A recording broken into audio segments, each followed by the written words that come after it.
ये video last video का continuation है गाइस। लास्ट वीडियो में हमने डिस्कस किया था कि जो कम्युनिकेशन है हमारा सर्विस ओरिएंटेड आर्किटेक्चर के अंदर वो कौन से वेज हैं जिनके थ्रू इस्टेब्लिश किया जाता है। मतलब कि जो कम्युनिकेशन ओवर द नेटवर्क जो तरीके हैं वो एक आरपीसी है, दूसरा आपका मैसेजिंग है। रिमोट प्रोसीजर कॉल के बारे में ऑलरेडी मैंने लास्ट वीडियो में डिस्कस किया है। मतलब कि आरपीसी के बारे में ऑलरेडी हम लोगों ने देख लिया कि किस तरीके से हम एक सर्विस को दूसरी सर्विस से इंटरैक्ट करवाते हैं और उसके बेसिक मीनिंग को समझा है। और किस सिनेरियो में आपको मैसेजिंग के साथ जाना चाहिए वो बेसिकली हमने लास्ट वीडियो में एंडिंग में बताया था कि किस सिनेरियो में आपको मैसेज ब्रोकर के साथ जाना चाहिए, आरपीसी के साथ नहीं जाना चाहिए। उस समय आपको आरपीसी अवॉइड करना चाहिए, राइट। ओके, चलिए मैसेजिंग को समझने से पहले इस वीडियो में हम एक बार फिर से आरपीसी को जल्दी से रिकॉल कर देते हैं आपके लिए। गाइस क्या है कि मान लो ये आपकी एक सर्विस है और ये आपकी सर्विस है। इस सर्विस के कुछ फीचर्स हैं जो इस पे डिपेंडेंट है, ठीक है, और इसके कुछ फीचर्स हैं जो इस पे डिपेंडेंट है। तभी एक दूसरे के बीच में कम्युनिकेशन हम करवाना चाहते हैं, तभी ना करवाएंगे, राइट। तो वहाँ पे जब हम कम्युनिकेशन करवाना चाहते हैं लेट्स से इस सर्विस को इस सर्विस से, तो हम आरपीसी मतलब रिमोट प्रोसीजर कॉल को यूज़ करते हुए हम इन दोनों के बीच में कम्युनिकेशन करवाते हैं। अब आरपीसी की किस पर्टिकुलर वे को यूज़ करते हुए आप इनके बीच में कम्युनिकेशन इस्टेब्लिश करवाना चाहते हो, वो आपका हो सकता है रेस्ट के थ्रू आप करवाना चाहते हो, या फिर आप ग्राफ क्यूएल के थ्रू करवाना चाहते हो, या फिर आप जीआरपीसी के थ्रू करवाना चाहते हो, या इनके अलावा किसी और तरीके के साथ आप जा करके कम्युनिकेशन इस्टेब्लिश करवाना चाहते हो, राइट। ओके, अब गाइस यहाँ पे एक चीज़ समझना, जो रेस्ट है ना वो 80% सिनेरियो में आपको देखने को मिलेगा। मतलब 80% एप्लीकेशन में इसी रेस्ट को मतलब इस रेस्ट आरपीसी को रिमोट प्रोसीजर कॉल को यूज़ करते हुए एक सर्विस को दूसरी सर्विस से कम्युनिकेट करवाया जाता है या फिर कम्युनिकेशन इस्टेब्लिश करवाया जाता है, ठीक है। इनके अलावा आरएमआई कोरवा भी है, बट वो सारे अभी लेगेसी हैं, उनका ज़्यादा कोई यूज़ अब नहीं करता है, राइट। तो ये बल्कि हमारे क्या है आरपीसी रिमोट प्रोसीजर कॉल के तरीके हैं जिनको हम यूज़ करते हैं एक सर्विस से दूसरी सर्विस से इंटरेक्शन करवाने के लिए। ये भी समझा था लास्ट वीडियो में कि हमें आरपीसी के साथ कब नहीं जाना चाहिए, उस टाइम पे हमें मैसेजिंग के साथ जाना चाहिए। तो आज की इस वीडियो में गाइस हम मैसेजिंग की बात करने वाले हैं, मतलब मैसेज ब्रोकर्स की बारे में डिस्कस करेंगे। लेकिन जिस तरह से अभी मैंने बात किया कि आरपीसी के कुछ अपने मेथड हैं जिनको यूज़ करते हुए मतलब आरपीसी लेट्स से कि रेस्ट आरपीसी या फिर ग्राफ क्यूएल आरपीसी या फिर जीआरपीसी को यूज़ करते हुए आप एक सर्विस को दूसरी सर्विस से इंटरैक्ट करवा रहे हो, कम्युनिकेशन इस्टेब्लिश करवा रहे हो। उसी तरीके से मैसेजिंग में कौन से तरीके हैं गाइस, तो बेसिकली यहाँ पे मैंने दो मेजर तरीके रखे हैं। एक आपका काफका जो काफ़ी ट्रेंडिंग है नाउडेज, और दूसरा है जेएमएस, ठीक है। तो ये दो चीज़ें हैं बेसिकली मैसेज ब्रोकर को आप यूज़ करके अपनी सर्विसेज के बीच में इंटरेक्शन और कम्युनिकेशन इस्टेब्लिश करवा सकते हो in service oriented architecture, right. Okay, I hope you are getting my point now. समझते हैं गाइस, लेट्स से ये बेसिकली सर्विस ओरिएंटेड आर्किटेक्चर का स्मॉल सेगमेंट है। यहाँ पे क्या हो रहा है, मान लो ये सर्विस कोई एक टास्क को रिक्वेस्ट करना चाहता है इस पर्टिकुलर सर्विस को और वो प्रोसेस करके इससे रिजल्ट चाहता है क्योंकि ये एक दूसरे पे डिपेंडेंट है। लेकिन यहाँ पे क्या होगा कि जब मैसेज ब्रोकर आता है, लेट्स से कि हमने जेएमएस के थ्रू इम्प्लीमेंट किया है, ठीक है, जेएमएस के थ्रू जब इम्प्लीमेंट किया होता है गाइस, और जेएमएस में मान लो कि क्यू के थ्रू इम्प्लीमेंट किया है, तो मान लो यहाँ पे एक हमें नई सर्विस क्रिएट करनी है, एक नई सर्विस इनके बीच में क्रिएट करनी पड़ती है। वो सर्विस कोई और नहीं, वो मैसेज ब्रोकर की सर्विस होती है।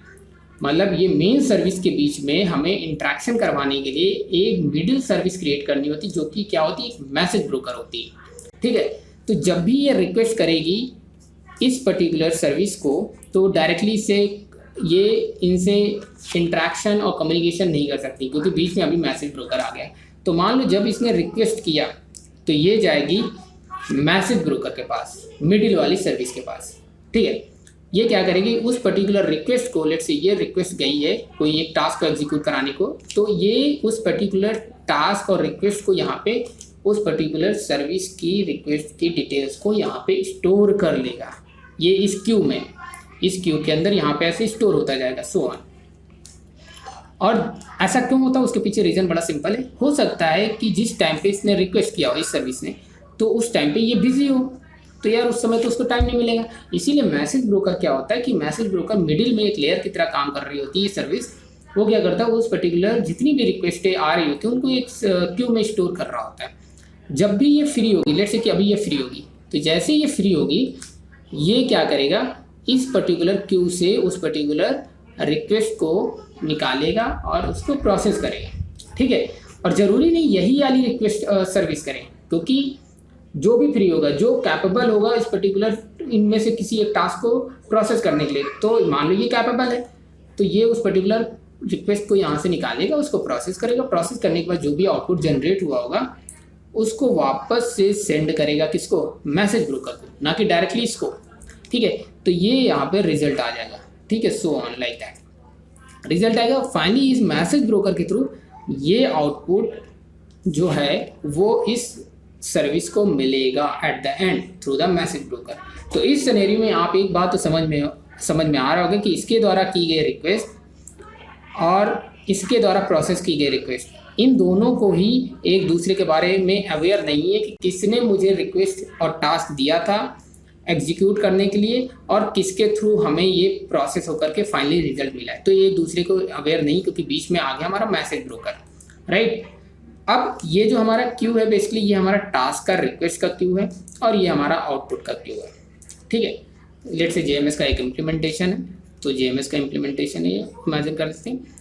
तो इस तरह से हमारा काम कर रहा है। तो ये हमारा बेसिकली क्या है, message broker, that is a way, you कह सकते हो कि that is a way basically जिस तरीके से इनके बीच में सर्विसेज के बीच में कम्युनिकेशन हो रहा होता है, उनके बीच में एक मिडिल सर्विस आ जाती है विच इज सर्विस ब्रोकर।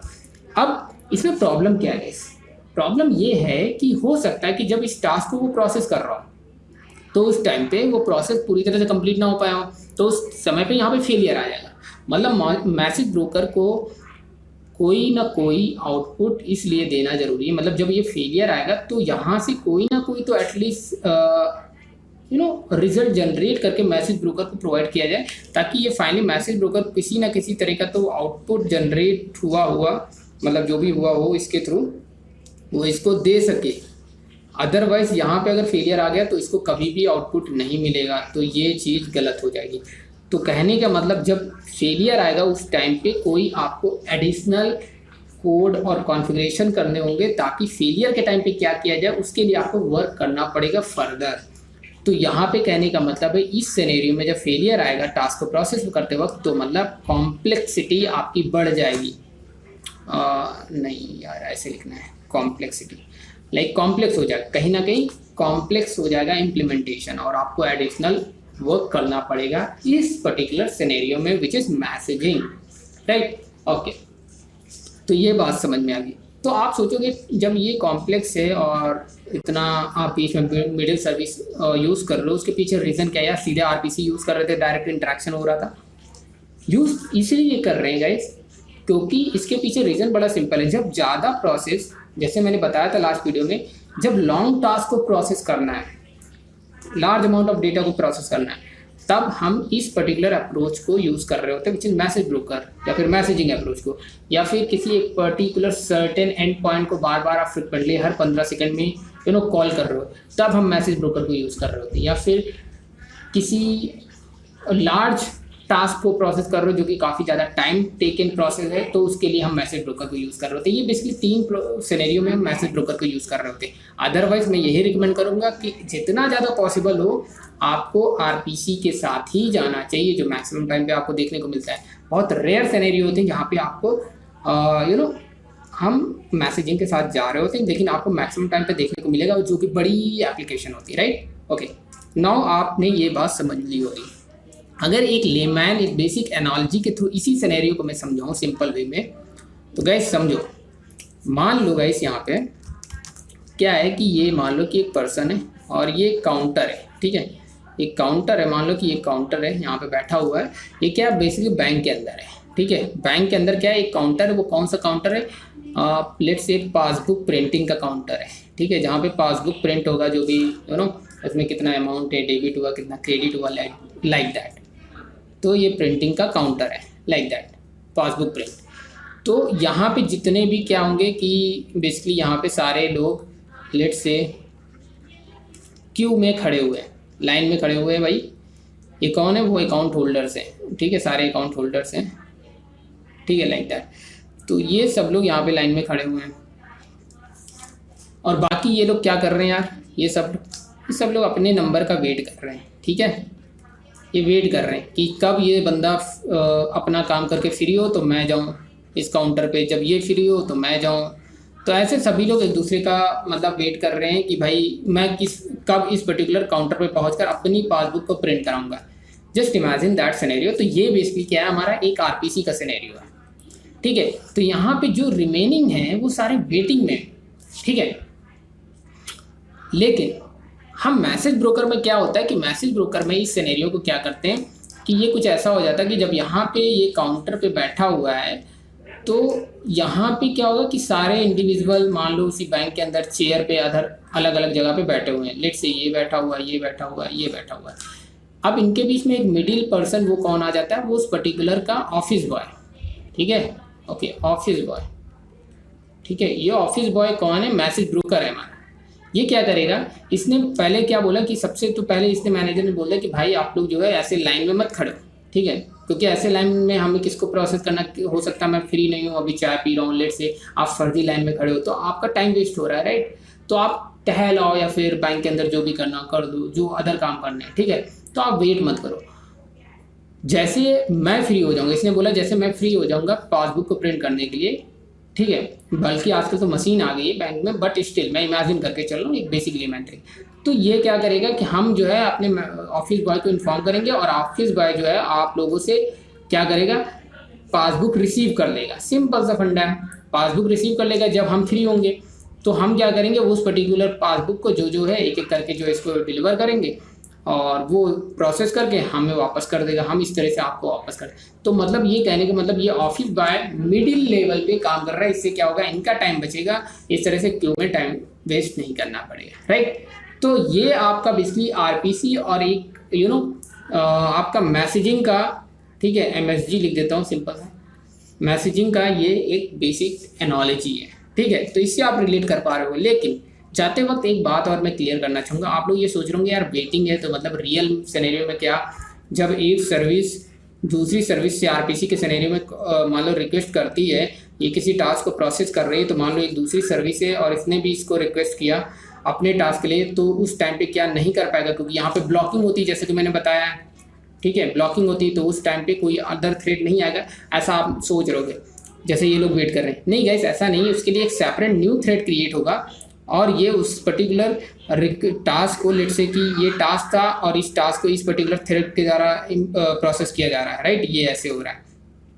तो जब इसने कोई टास्क भेजा ये, तो इस टास्क को ये एक नया थ्रेड इसके अंदर क्रिएट होगा ये वाला, और इस पर्टिकुलर थ्रेड और टास्क को इस तरह से एग्जीक्यूट होगा, मतलब मल्टीपल थ्रेड। तो इस केस में होता क्या है कि रिसोर्सेज ज़्यादा कंज्यूम हो रहे होते हैं, बस प्रॉब्लम ये है।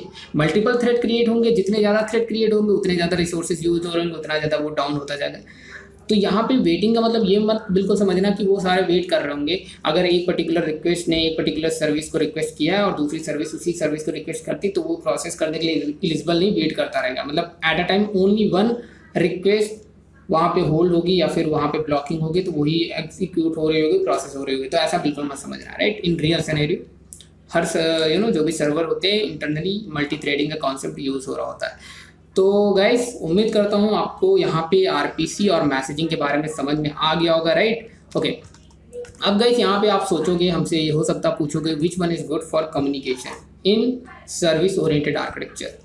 तो आप आरपीसी के साथ जाओ या फिर आप मैसेजिंग के साथ जाओ। गाइस बहुत ही सिंपल आंसर है।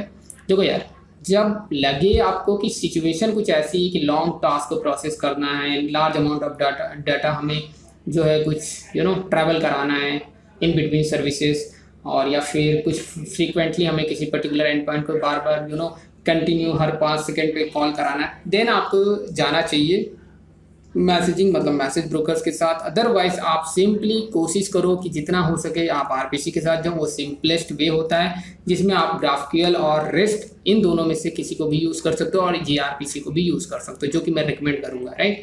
ओके, तो दैट्स इट गाइस, इस वीडियो में इतना। If you like it then बस thumbs up, bye bye, take care, मिलते हैं नेक्स्ट वीडियो में।